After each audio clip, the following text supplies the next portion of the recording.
Čaute všetci, ja som Denik a vítam vás pri tomto krátkom videjku. Sorry, že to nie je kvalita videa, ako by ste mohli očakávať, ale natáčam to len na webku.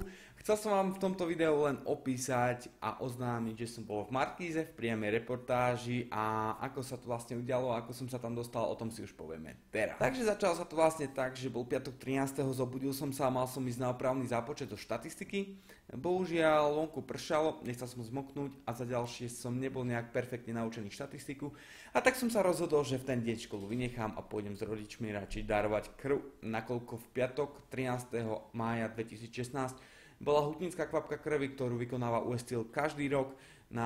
Je to proste darovanie krvi a dobrovoľnícke rôzne činnosti od tohto východoslovenského zamestnávateľa. Tak som sa rozhodol, že nepôjdem do školy a pôjdem na darovanie krvi.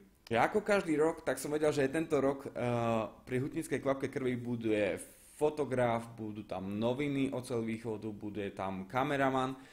No, čo som vážne nečakal a čo sa udialo, proste, že tam dojde Markíza. A udialo sa to asi týmto spôsobom, že bol som na začiatočnej darovaní krvi, to bolo, odobrali mi vzorku, zistili, že či som vhodný darca, či môžem darovať krv, či nie som náhodou nejak chorý, či nemám malo bielých, červených krviniek a podobných. Cestou som v pohode prešiel a tak som si sadol pred miestnosť, v ktorej sa daruje krv. A bola to v pohode, bol som už pripravený, že idem darovať krv a zrazu mamka bola predo mnou, vyšla z miestnosti a hneď za ňou vošiel do miestnosti redaktor Markízy, jak som videl ten modrý mikrofón, a za ním kameraman Markízy na vetrovke, logo Markízy a markiza.sk, alebo čo tam malo. Tak som si povedal, že tak toto nie je reku. Prečo ja akurát idem na rád, keď tam ide Markíza? Povedzte mi prosím vás. No a tak dobre, išiel som tam a povedal som si, snáď sa ma nebudú nič pýtať, nie? No, opak bol pravdou, nakoľko tam chodíme veľmi často ako celá rodina, všetci piati, takže dávame dosť často a dosť veľa krvi. Tak teta, ktorá to tam vlastne riadi, celý odber krvi a už nás pozná, zaviedla reportéra priamo ku mne, povedala mu našu story, že tam chodíme celkom bežne, že darujeme všetci piati, celá rodina a tak ďalej. A on že, to je zaujímavé, tomu dám otázky. No a proste, a začal sa ma pýtať, ako otázky boli také úplne v pohode, viete, až na to, že som odpovedal zväčša jednoslovne alebo dvojslovne. A potom jednu otázku, že na koľkých som už bol odberoch, som povedal, že 4 alebo 5 a on povedal, že môžete odpovedať celou vetou a ja som sa tak zakoktal, že mi až zle bolo. A dúfal som, že toto by nedali predsa do spravodajstva.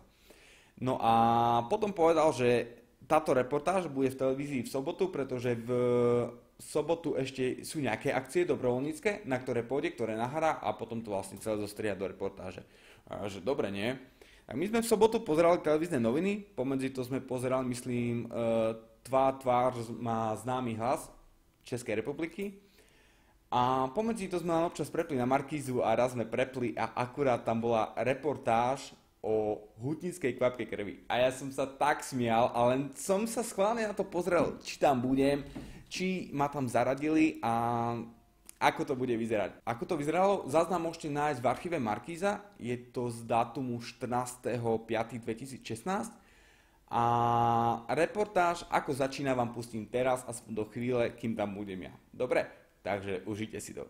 Dobrovoľnícke dni organizuje tretí najväčší zamestnávateľ na Slovensku už 10 rokov. Najskôr sa hutníci vždy podelia so svojou najvzácnejšou tekutinou. Príjemné, po 25 rokoch, takže no, dá sa. Chodíme tu s celou rodinou darovať krv viackrát do roka pre dobrú vec. Takže videli ste, bol som priamo v televíznych novinách. Áno, bol som priamo v zábere. Áno, pýtal sa priamo mňa. Áno, niektorí ľudia ma tam spoznali, písali mi správy, že či som bol v televíznych novinách. A preto tam teraz točím video. Je to veľmi zaujímavé a uvidíme, či sa mi podarí ešte niekedy sa do televíznych novín dostať, pretože raz som už bol, to sme boli na Dušičky na cintoríne, akurát tam bola Markíza a natočila nás, ako sme boli na Košickom cintoríne pri kríži. Rozhovor sme samozrejme nemali, ale to nebol potreba. A toto je druhýkrát, kedy som bol vlastne v Markíze, takže som rád. rozhovor dopadol dobre, zostriané je to v pohode, úplne hrozne trápne to nevyzerá, takže som spokojný. Pokiaľ máte podobné skúsenosti, že vás zobrala niekde Markíza, že sa vás niečo popýtala, že vám dali ten modrý, obrovský, huňatý mikrofón pred ksich, tak mi to prosím vás napíšte do komentáru, a pokiaľ sa vám video páčilo a pokiaľ by ste náhodou chceli viac vlogov z tohto miesta takýmto štýlom, tak dajte like. Takže ďakujem za pozornosť a prajem príjemný víkend. Oh yeah! Tak bola, že ešte predtým, ako sme sedeli s mamkou v čakárni, sme si povedali, že keď ku nám náhodou niekto príde a bude chcieť rozhovor, že čo si pripravíme a čo povieme, nie? A viete, na hutnickej kvapke krvi, za to, že ste došli, tak dostanete bagetu, dostanete nejaké vitamíny, dostanete potvrdenie, že ste tam boli a dostanete tričko. A tak som povedal mamke zo strany, že ako náhle by ku mne niekto prišiel a spýtal sa ma, prečo som tu, tak poviem, že u nás doma sa nežehli, u nás doma sa neperie, a tak som si prišiel aspoň po čisté tričko nové. A mamka, že ako náhle by som toto povedal, takže ma vyhodí z domu a už nie som viac jej syn. Takže som to musel zavrhnúť, ale keď si predstavím, že by som toto povedal pánovi reportérovi z Markízy, tak by to bola veľká sranda.